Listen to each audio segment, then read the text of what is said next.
DSC 2025 విజేతల ఆధ్వర్యంలో విజయవాడలో కాసేపట్లో భారీ ర్యాలీ జరగనుంది. ఆత్మగౌరవ ర్యాలీలో పాల్గొనేందుకు 4 జిల్లాల నుంచి టీచర్లు తరలివచ్చారు. మరింత సమాచారం మా ప్రతినిధి రా సాయికృష్ణ లైవ్ ద్వారా అందిస్తారు.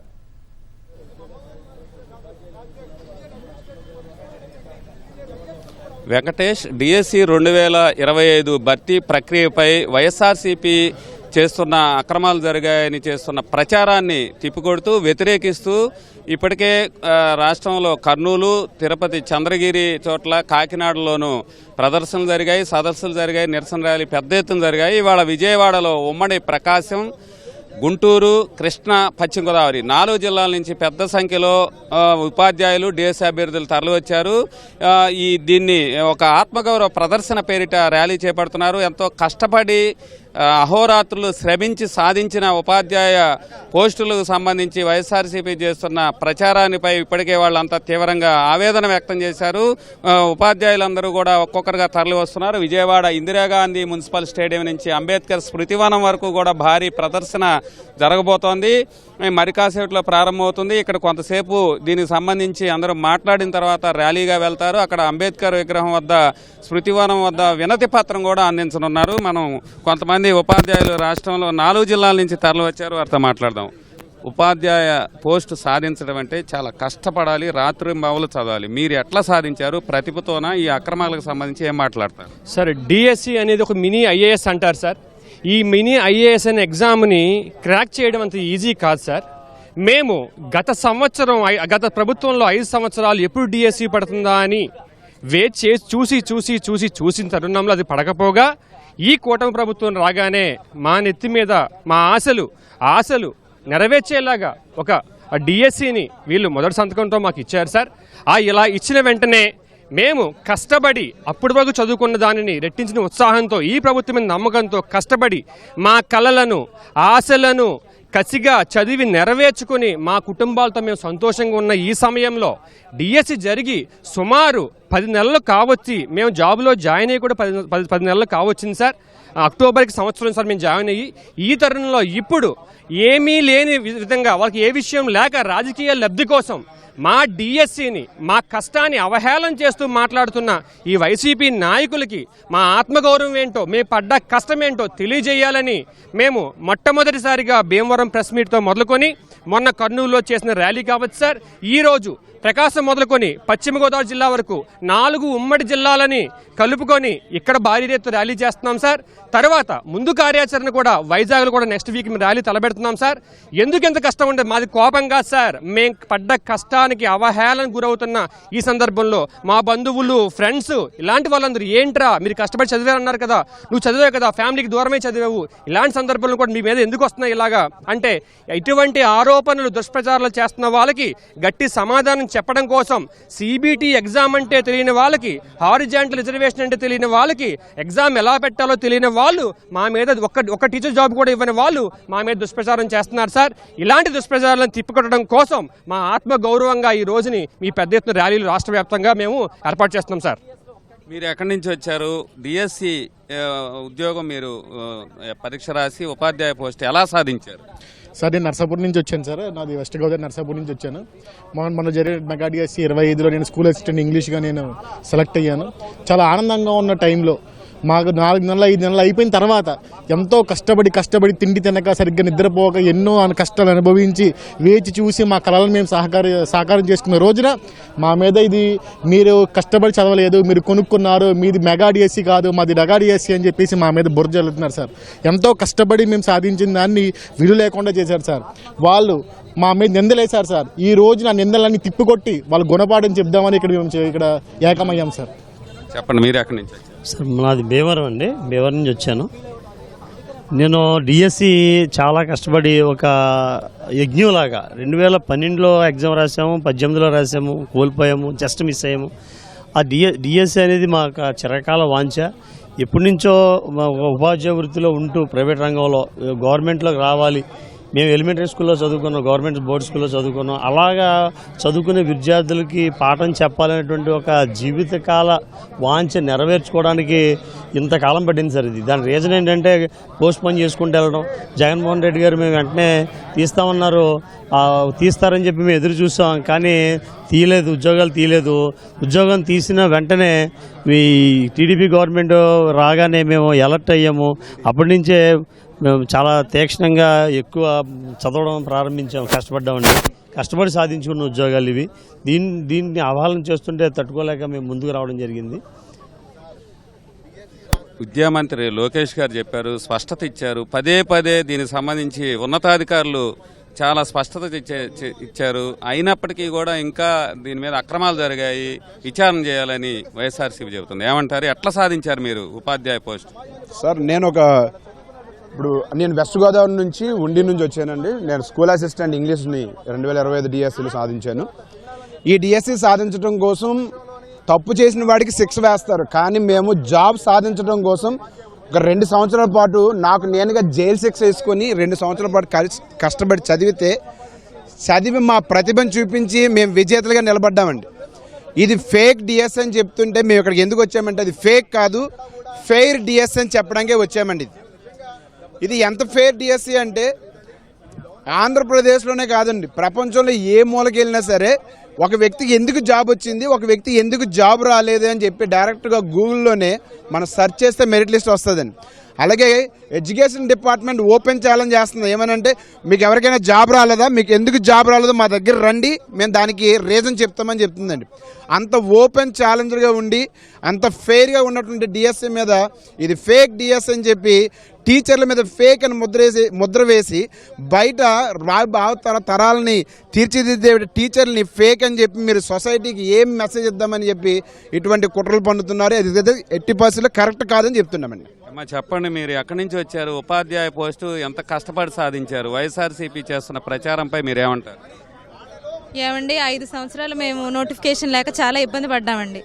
5 సంవత్సరాలు నోటిఫికేషన్ లేక చాలా ఇబ్బంది పడ్డామండి. మేము కోచింగ్ సెంటర్లు అమ్మట తిరిగి ఇదిగో మెగా డిఎస్సీ, అదిగో మెగా డిఎస్సీ అని ఎన్నో సంవత్సరాలు మేము చాలా ఇబ్బంది పడ్డామండి.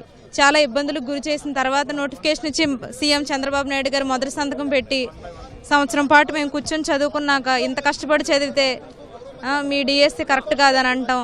Merit list, selection list, final list అన్నీ వదిలారండి. అన్నీ చూసుకుంటే ప్రతి ఒక్కళ్ళ మార్కులు కనపడతాయి. ఇలా మమ్మల్ని ఇలా అనటం అనేది కరెక్ట్ కాదండి. చెప్పండి సార్. నా పేరు నాగరాజ్ సార్. మేము తిరువురు నుంచి వచ్చాము సార్.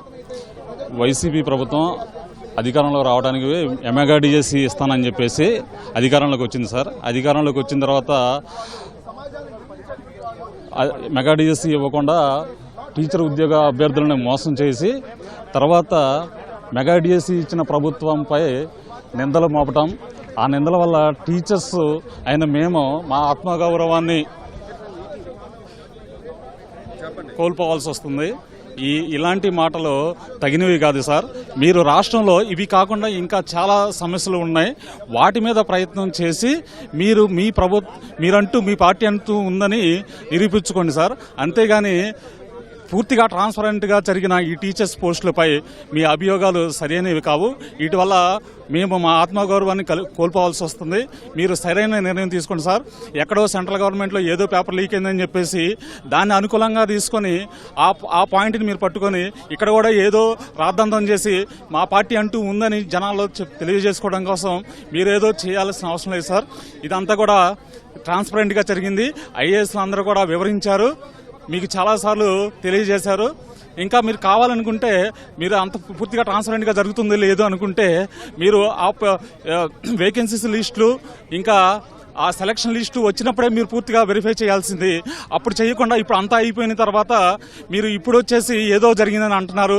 మీరు ఇది రాజకీయ లబ్ధి కోసం చేస్తుందే కానీ పూర్తిగా ప్రజల సంక్షేమం కోసం చేస్తున్నది కాదు. చెప్పండి అమ్మా, మీరు ఉపాధ్యాయ పోస్టు ఎలా సాధించారు? కష్టపడి సాధించారా? చేస్తున్న ప్రచారాల మీద ఏమంటారు? ఇప్పుడు చేస్తున్నటువంటి ప్రచారాలన్నీ దుష్ప్రచారాలండి. అది చాలా తప్పు. దయచేసి ఇక్కడ ఉంది కదండి, బురద జల్లద్దు. మేమందరం నిజంగానే చాలా కష్టపడి మేము ఈ పదవిని సంపాదించాము. సో దీన్ని దయచేసి బురద జల్లి మా యొక్క ఆత్మాభిమానాన్ని పాడు చేయొద్దని చెప్తున్నానండి. చాలా కష్టపడి తెచ్చుకున్నామండి ఉద్యోగం. ఇది చాలా కష్టపడి సాధించిన ఉద్యోగాలు. ఈ ఉద్యోగాలు మీద రకరకాల బురద జల్లుతున్నారు. దీన్ని తీవ్రంగా వ్యతిరేకిస్తామని ఉపాధ్యాయులు చెప్తున్నారు. కొంతమంది ఉన్నారు. చెప్పండి అమ్మా, మీరు ఎట్లా సాధించారు ఈ జాబు? దీని మీద కొంతమంది ఉపాధ్యాయులు కూడా ఉన్నారు. దీన్ని వారితో మాట్లాడదాం. చెప్పండి, మీరు ఎక్కడి నుంచి వచ్చారు? ఈ పోస్టు ఎలా సాధించారు? వైఎస్ఆర్సీపీ చేస్తున్న ప్రచారంపై ఏమంటారు? సార్ నమస్తే అండి. నా పేరు రమేష్ అండి. నేను ఎన్టీఆర్ జిల్లా తిరువురు నుండి రావడం జరిగింది. ఈ మెగా డిఎస్ అనేది చాలా పారదర్శకంగా జరిగిందని చెప్పేసి నేను చెప్తున్నానండి. ఎందుకంటే ఇక్కడ నేను దాదాపుగా 15 సంవత్సరాలు హార్డ్ వర్క్ చేసి పిల్లల్ని భార్యని వదిలిపెట్టి సమాజానికి దూరంగా ఉంటేనే ఈ యొక్క పోస్ట్ వచ్చిందని చెప్పుకోవచ్చు అనమాట. ఇక్కడ ఎవరు కూడా పేపర్ లీకేజ్ అయ్యి లేదనేమో కాపీయింగ్ జరిగేసి మేము ఉద్యోగం సంపాదించుకునే వాళ్ళం కాదండి. నాలెడ్జబుల్ పీపుల్ మేమంతా కూడా దాదాపు 10 ఏళ్ళు కూర్చొని కష్టపడితే వచ్చిన జాబ్ అనమాట. గత ప్రభుత్వంలో కూడా మేము ఆల్రెడీ ఈ యొక్క జాబ్ల కోసం ట్రై చేసామండి. కానీ ఎక్కడ కూడా ఎడ్యుకేషన్లో రిక్రూట్మెంట్ లేకపోవడం వల్ల చాలా బాధలు పడ్డాను అనమాట. ఈ ప్రభుత్వం వచ్చాక నారా చంద్రబాబు నాయుడు గారు మెగా డిఎస్సి అనేది తొలి సంతకం పెట్టేసి చాలా బ్రహ్మాండంగా లోకేష్ బాబు గారు చాలా మొదటిసారిగా విద్యాశాఖ మంత్రి అయినప్పుడు కూడా ఎంతో అనుభవం ఉన్న వ్యక్తిలాగా ఎంతో మంది అధికారులతో అనేక రకాలైన కేసులు కూడా ముందుగానే ఎలాంటి ప్రాబ్లమ్స్ వస్తాయని చూసి మెగా డిఎస్ని బ్రహ్మాండంగా సక్సెస్ చేసినటువంటి ఘనత అనేది ఓన్లీ మన నారా చంద్రబాబు నాయుడు గారికి లోకేష్ బాబు గారికి మాత్రమే అది సాధ్యపడిందండి. ఇక్కడ ఎక్కడా కూడా అది ప్రాబ్లమ్స్ అని ఏమీ లేవు. చాలా బ్రహ్మాండంగా మేము జెన్యూన్ అనమాట. ఇక్కడ మేము ఇవాళ ఇలా వచ్చామని కారణం అంటే మా ఆత్మగౌరవానికి ఇక్కడ ఆల్రెడీ కొంచెం ఇబ్బందికరమైన పరిస్థితి అనేది వచ్చిందనమాట. దానివల్ల మాత్రం ఇక్కడ మేము రోడ్డు మీద రావడం జరిగిందనమాట. కానీ ఎక్కడా కూడా ఈ యొక్క మెగా డిఎస్లో ఇది దగా డిఎస్ అని చెప్పేసి ఒక రకమైన తప్పుని ఒప్పుగా చేస్తున్నారన్నమాట. అలాంటి విషయాలు మీరు మానుకుంటే భవిష్యత్తులో ఏంటంటే మీకు ఒక మంచి అవకాశం ఉంటుంది తప్ప అనవసరమైన విషయాలలో మీరు ఎంటర్ అయ్యి ఉన్న ఓటు బ్యాంకు కూడా మీరు పోగొట్టుకోవడం అది తప్పుడు ఆలోచన అన్నమాట. మీరు చెప్పండి, ఎక్కడి నుంచి వచ్చారు? ఉపాధ్యాయ పోస్టు సాధించడం అంటే చాలా అహోరాత్రులు కష్టపడాలంటారు. మీరు ఎట్లా సాధించారు? సార్, నేను ఎన్టీఆర్ జిల్లా తిరువురు డివిజన్ గంపలగూడెం మండలం ఉమ్మడిదేవరపల్లి అనేటువంటి గ్రామం నుంచి వచ్చాను సార్. ఈ రోజున నేను ఒక ఎస్సీ సామాజిక వర్గం మాదిగ కులానికి చెందినటువంటి వ్యక్తిని సార్. నేను 2007వ సంవత్సరంలోనే బీఈడీ పూర్తి చేశానండి. నేను ఖమ్మం జిల్లా, అప్పుడు ఉమ్మడి ఆంధ్రప్రదేశ్లోని ఖమ్మం జిల్లా నీబిసెంట్ కాలేజ్ ఆఫ్ ఎడ్యుకేషన్ నుంచి 120 మంది మా బ్యాచ్మేట్స్ 120 మందిలో నేను టాపర్ని సార్. వెంటనే 2008లోని వచ్చినటువంటి నోటిఫికేషన్లోని స్కూల్ అసిస్టెంట్ సోషల్ స్టడీస్లోని అతి స్వల్ప మార్కులతో నేను ఉద్యోగానికి దూరమైంది సార్. ఆ తర్వాత పెళ్లి చేసుకోవడం, బ్రతుకు తెరువు కోసం ప్రైవేట్ కాలేజీలో పనిచేశాను సార్. 5 పీజీలు చేశాను. తర్వాత ప్రైవేట్ కాలేజీలో చేస్తామన్నా. ఈ ప్రైవేట్ కాలేజీలో చేస్తామంటే ఎంతసేపటికి కూడా ఇంత చదువుకున్నావు, గవర్నమెంట్ ఉద్యోగం సాధించలేకపోయావు అనేటువంటి మాటలు కావచ్చు, మాకు సరైనటువంటి గుర్తింపు గౌరవ మర్యాదలు లేనటువంటి ఉద్దేశం కావచ్చు. వీటన్నిటి నుంచి మమ్మల్ని మేము నిరూపించుకోవడం కోసం ఈ 46 సంవత్సరాల వయసులోని ఈ కొత్త ప్రభుత్వం ఏర్పడిన తర్వాత గౌరవ నారా చంద్రబాబు నాయుడు గారు ముఖ్యమంత్రి అయిన తర్వాత వారు చెప్పిన ప్రకారం ఇచ్చినటువంటి మొదటి సంతకం పెట్టి మెగా డిఎస్సి 2025కి నోటిఫికేషన్ ఇచ్చేసి మాకంతా కూడా కావాల్సినటువంటి మేము చదువుకొని ఉద్యోగాలు సంపాదించుకోవడానికి ఇచ్చినటువంటి ఆత్మస్థైర్యం మా జీవితంలో మర్చిపోలేము సార్. ఎందుకు అంటే వాళ్ళు నోటిఫికేషన్ ఇవ్వడమే కాకుండా మాకుండేటువంటి అనుమానాలను కూడా నివృత్తి చేసుకుంటూ బయట రకరకాల రూమర్స్ వస్తున్నాయి, ఆగిపోద్ది నోటిఫికేషన్, కోర్టు గొడవలు ఉన్నాయని చెప్పి అంటున్నప్పటికి కూడా గౌరవ విద్యాశాఖ మంత్రి గారు మీరు ఎవరు కూడా బ్రదర్స్ అండ్ సిస్టర్స్ మీరు చదువుకోండి, మీరు ఎప్పటి నుంచో వెయిట్ చేస్తున్నారు, నిరుద్యోగులుగా ఉన్నారు, అనవసరమైనటువంటి కళ్ళబొల్లి కబుర్లు నమ్మొద్దు, అనవసరమైనటువంటి మీడియాలో వచ్చే రకరకాల అవాస్తవ కథనాలను నమ్మొద్దు, ఇంకెవరు చెప్పినా కానీ నమ్మొద్దు, మేము అన్న ప్రకారం రిక్రూట్మెంట్ చేసి తీరుతాం, 5 నెలల్లోనే 150 రోజుల్లోనే ఈ ప్రాసెస్ అంతా కూడా కంప్లీట్ చేస్తాం, మీరు చదువుకోండి అని చెప్పారు సార్. మేము నిజంగా అహోరాత్రులు కష్టపడి, నాకు మ్యారేజ్ అయింది సార్, 46 సంవత్సరాలు. నేను MA economics, MA Telugu, MEd, set, LLB చేసా. 20 సంవత్సరాల నుంచి ప్రైవేట్ కాలేజీల్లో పనిచేస్తా ఉన్నా. అటువంటి నేను డబ్బులు పెట్టుకోవాల్సిన అవసరం నాకేం వచ్చింది సార్? నేను చదువుకున్న చదివేంటి, నేర్చుకున్న విలువలేంటి, నేను సమాజాన్ని బాగు చేయడానికి వచ్చేటువంటి ఈ ప్రొఫెషన్కి సంబంధించి అంత విలువలకు దిగజారి ఉద్యోగాల్ని ఈ వయసులో కొనుక్కొని చేయాల్సినటువంటి అవసరం లేదు సార్. అవన్నీ కూడా అటువంటి తప్పుడు మాటలు మాట్లాడడం అనేటువంటిది అవాస్తవ కల్పితాలతో కూడినటువంటి మాటలు మాట్లాడడం ఇది వారికే తగింది. కానీ అటువంటి మాటలు మాట్లాడేటువంటి వాళ్ళు ఎక్కడైనా మానుకోవాలి. ఎందుకంటే గ్రామాల్లోని ఉపాధ్యాయ ఉద్యోగాన్ని సంపాదించినటువంటి మాకు సన్మానాలు చేస్తుంటే రాజకీయ నాయకులుగా పాలకులుగా ఉన్నటువంటి మీరు మమ్మల్ని అవమానంగా దిగజారేటట్టుగా మా ఆత్మగౌరవం దెబ్బతినేటట్లుగా మీరు మాట్లాడడం ఇది సమంజసం కాదు అని చెప్పి మీ స్టేట్మెంట్స్ మార్చుకోవాలని చెప్పి ఈ సందర్భంగా మేము ఖండిస్తూ మా ఆత్మగౌరవ ర్యాలీని ఈ రోజు కొనసాగించడానికి విజయవాడ నడిబడ్డుకు చేరుకున్నామని చెప్పి సగర్వంగా తెలియజేస్తున్నాను సార్. Thank you. చెప్పండమ్మా, ఎక్కడి నుంచి వచ్చారు? డిఎస్సి మీరు ఎట్లా సాధించారు? మేము తిరువురు మండలం ఎన్టీఆర్ డిస్ట్రిక్ట్ నుంచి వచ్చామండి. మొన్న 2025 ఎస్జిటిగా సెలెక్ట్ అయ్యామండి మేము. ఎట్లా మీరు సాధించింది ఇప్పుడు మీ మీద ప్రచారం చేస్తున్నారు కదా? మా ప్రిపరేషన్ ఇప్పుడుది కాదండి. 2018 నుంచి 2025 వరకు ఎలాంటి నోటిఫికేషన్ లేదు. 2018 నుంచి ఇప్పటి వరకు ఎలాంటి నోటిఫికేషన్ లేదు. 2025లో వచ్చిన నోటిఫికేషన్లో అప్పటి నుంచి ప్రిపేర్ అయ్యి కష్టపడి చదివి మొన్న 2025లో సాధించామండి. మెరిట్ లిస్ట్ కానీ సెలక్షన్ లిస్ట్ కానీ అన్నీ చూసుకున్నాం కండి, అన్నీ ట్రాన్స్పరెన్సీగానే జరిగినాయి. మరి ఎందుకు ఈ ఆరోపణలు చేస్తున్నారో అర్థం కావట్లేదు. హాయ్ అండి, నా పేరు శ్రీలత.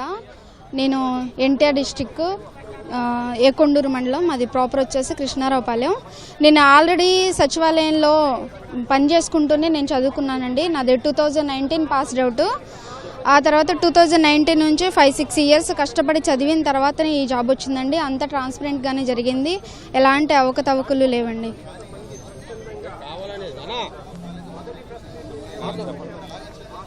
అంతా ట్రాన్స్పరెంట్గానే జరిగిందండి. ఇది ఒక్కొక్కళ్ళ ఆవేదన. ఎంతో కష్టపడి సాధించాం ఉపాధ్యాయ పోస్టులు, అహోరాత్రులు శ్రమించాం, రాత్రి పగలు శ్రమించి సంవత్సరాల తరబడి దీనికోసం ఎదురుచూసి కూటమి ప్రభుత్వం రాగానే తొలి సంతకంలో ఇచ్చిన డిఎస్సిలో ఉపాధ్యాయ పోస్టులు సాధించి గౌరవంగా హుందాగా ఉద్యోగాలు చేస్తున్నాం. అందరి ప్రశంసలు అందుకున్నాం. ఇలాంటి సమయంలో నిరంతరాయంగా వైఎస్ఆర్సీపీ ఇలా దుష్ప్రచారం చేయటం, అక్రమాలు జరిగాయని నిందించడంతో తమ ఆత్మగౌరవం దెబ్బతింది. అందుకే ఆత్మగౌరవ ప్రదర్శన కోసం విజయవాడ వాళ్ళు తరలి వచ్చామని 4 జిల్లాలకు చెందిన ఉమ్మడి జిల్లాలకు చెందిన ఉపాధ్యాయ పోస్టులు సాధించిన అభ్యర్థులు చెప్తున్నారు. కెమెరామెన్ ఎంఎస్ఎన్తో సాయి కృష్ణ, ఈటీవీ న్యూస్, విజయవాడ.